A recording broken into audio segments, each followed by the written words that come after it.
زمانے میں ولی مرشد ہے یہ، فقیر ہے یہ. پھر اگر تھوڑا سا عقیدہ آ بھی جائے پھر کہیں گے یار اس کی حالت دیکھو، اس سے تو میرا جسم اچھا ہے، اس سے تو میں بہتر ہوں. اور اس کے بعد کیا کہیں گے؟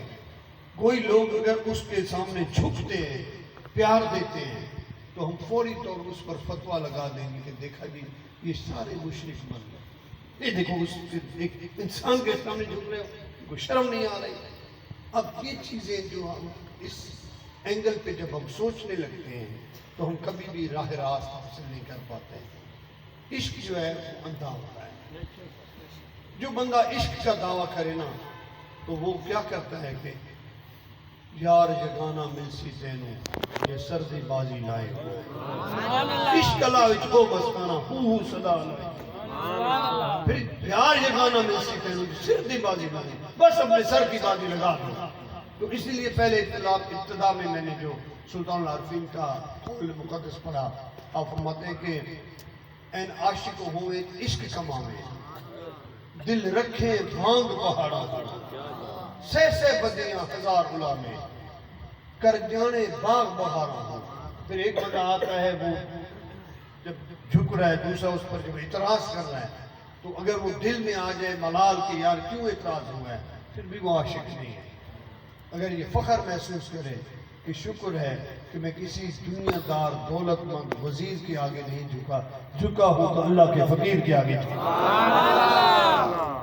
کسی دولت کے لیے نہیں جھکا، اس ذات کبریا کے لیے جھکا ہوں کہ جو اس کے وجود کے اندر موجود ہے. کیونکہ ایتن رب سچے دا حجرا وچ پا فقیرہ جاتی ہوں نہ کر جنت خواج گزر دی تیرے اندر آب حیاتی ہوں شوق دا دیوا بال ہنیرے بدل لبھئی پیار کھلاتی ہوں پر مرن تو گے مر گئے باہو جنہ حق دی رمز بچھاتی ہوں.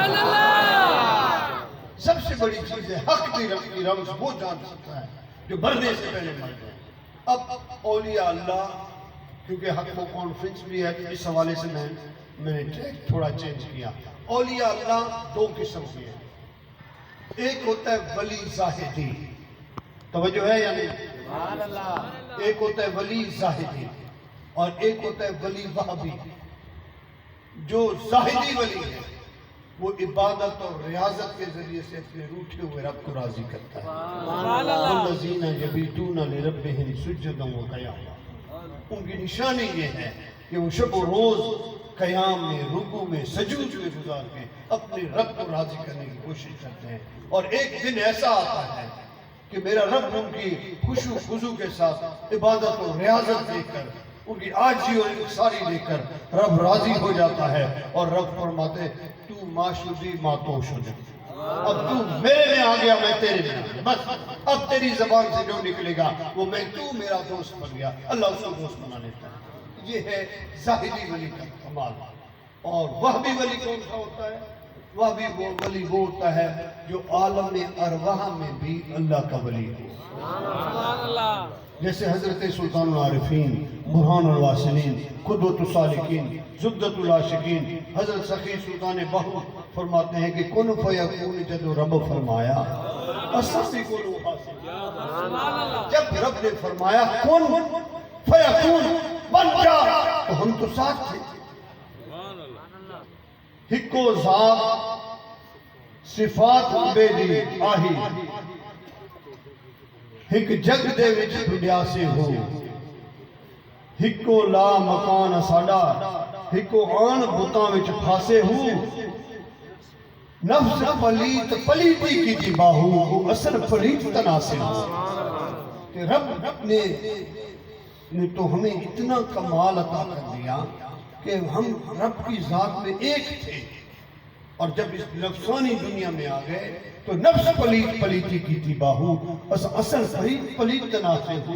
یہ نفس امارہ جو ہے وہ انسان کو پلیتی کی طرف لے جاتا ہے، لیکن جو اللہ کے ولی ہیں ان کی نشانی کیا ہے یہ بھی بتا دوں. حضور سلطان العارفین، برہان الواصلین، قدوۃ السالکین، زبدۃ العاشقین، سخی سلطان بہو فرماتے ہیں کہ فقیر جب اس دنیا میں رہتا ہے تو وہ گندی دنیا ہے.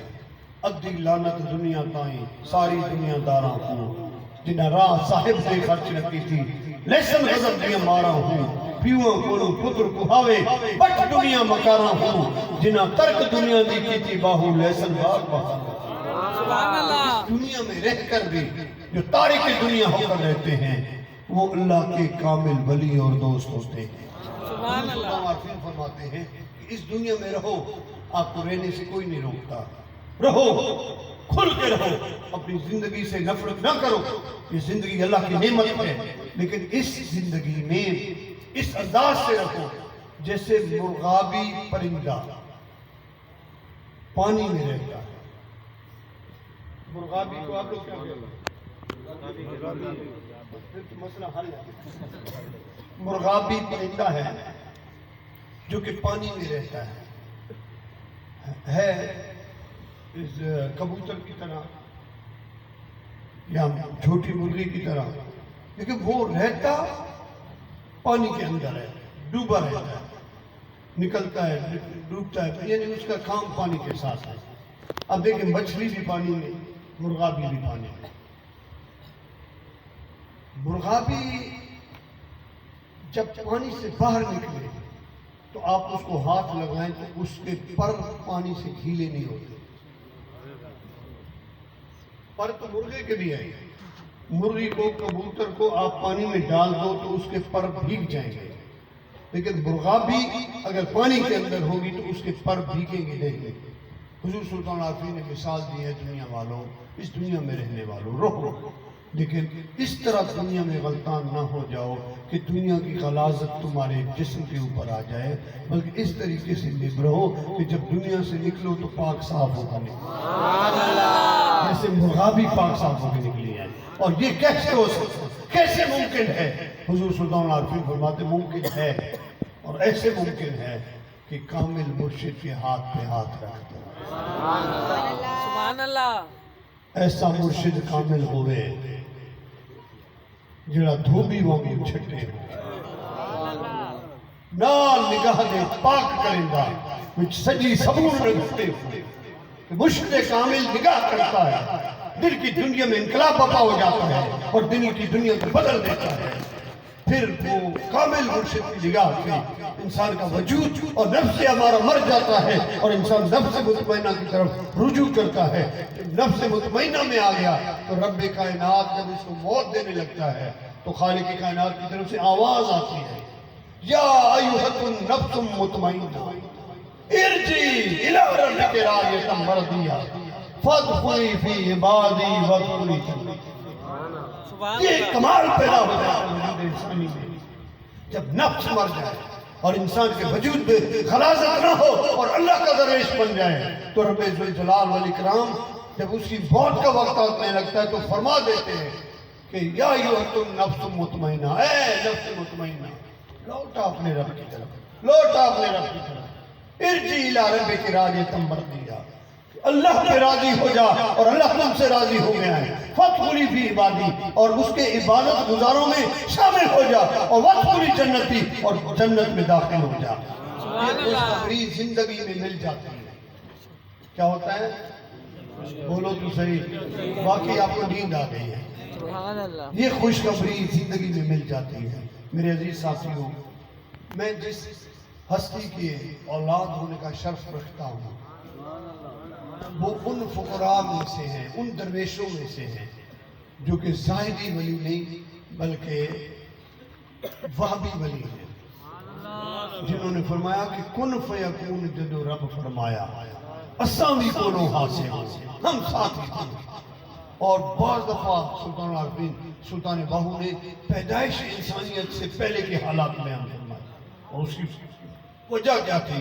آپ نے فرمایا سب سے پہلے خالق کائنات نے جب کائنات کو بنانا چاہا تو محمد عربی کے نور کو اپنے نور سے پیدا کیا. پھر ان کے نور سے سلطان الارواح پیدا ہوئے. پھر ان کے نور سے عرش بنا کرسی بنی لوح بنا آسمان بنا زمین بنی مخلوقات بنی چرند بنے درند بنے ساری مخلوق محمد عربی کے نور کے جلووں سے بنے. یہ سلطان عارفین سخی سلطان باہو نے بیان فرمایا. اور وہ ایسے کامل ولی تھے ایسی ہستی والے تھے کہ ماں کے پیٹ میں تھے تو بھی اللہ کے ولی تھے۔ سبحان اللہ کسی نے سوال کیا حضور سلطان العارفین آپ کسی کے پاس بیٹھے نہیں، آپ نے درس حاصل کیا نہیں، اسکول گئے نہیں، مدرسے گئے نہیں، تو آپ قرآن کے حافظ کیسے بنے؟ آپ نے فرمایا میں امی جی کے پیٹ میں تھا، میری امی قرآن پڑھتی تھی، میں یاد کر لیتا تھا۔ اب مجھے آپ بتائیں، آپ سارے پیٹ سے ہو کر ہی آئے ہو، ہر بندہ ماں کے پیٹ میں رہا ہے، مجھے بتاؤ کہ کوئی پیٹ کی بات کسی کو یاد ہو؟ کسی کو یاد ہو؟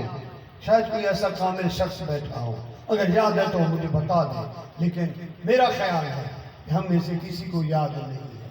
لیکن عارفوں کے بادشاہ فرماتے ہیں کہ ماں کے پیٹ میں تھا، امی قرآن پڑھتی تھی اور میں یاد کرتا رہتا تھا۔ سبحان اللہ دنیا میں آیا تو حافظ قرآن آیا، اور پھر جب دنیا میں تشریف لائے تو سلطان عارفین سخی سلطان باہو کے چہرہ مقدس کو دیکھ کر، چہرہ مقدس کو دیکھ کر جو بھی کافر آتا کلمہ پڑھ کے مسلمان ہوتا۔ کیا انہوں نے عبادت کی تھی؟ کیا انہوں نے ریاضت کی تھی؟ کیا انہوں نے جدوجہد کی تھی؟ یہ بات کی باتیں ہیں، لیکن ابھی تک تو پیدا ہوئے، ماں کے پیٹ سے باہر آئے، اور کمال یہ تھا کہ ان کی نگاہ کرم سے جو بھی ان کو دیکھتا کلمہ پڑھ کے مسلمان ہو جاتا۔ 21 لاکھ کافر حضور سلطان العارفین کے ہاتھوں پہ مسلمان ہوئے تو آپ کے بچپنے میں ہوئے، اور جب سلطان العارفین سخی سلطان باہو جوانی کے عالم میں آئے پھر تو لوگوں کے ساتھ بیٹھتے نہیں تھے۔ سلطان العارفین کا پورا لمحہ، پورے اوقات صرف اور صرف اللہ کی عبادت میں گزرتے تھے۔ ساری رات جنگلوں میں نکل جاتے اور اللہ کی عبادت کرتے۔ 100 مربع کلومیٹر زمین آپ کے پاس تھی، اور آپ نے وہ ساری کی ساری جائیداد زمین اللہ کے نام پر وقف کر دی، اور منوں سونا گھر میں تھا، سارا اٹھا کر غریبوں میں تقسیم کر دیا۔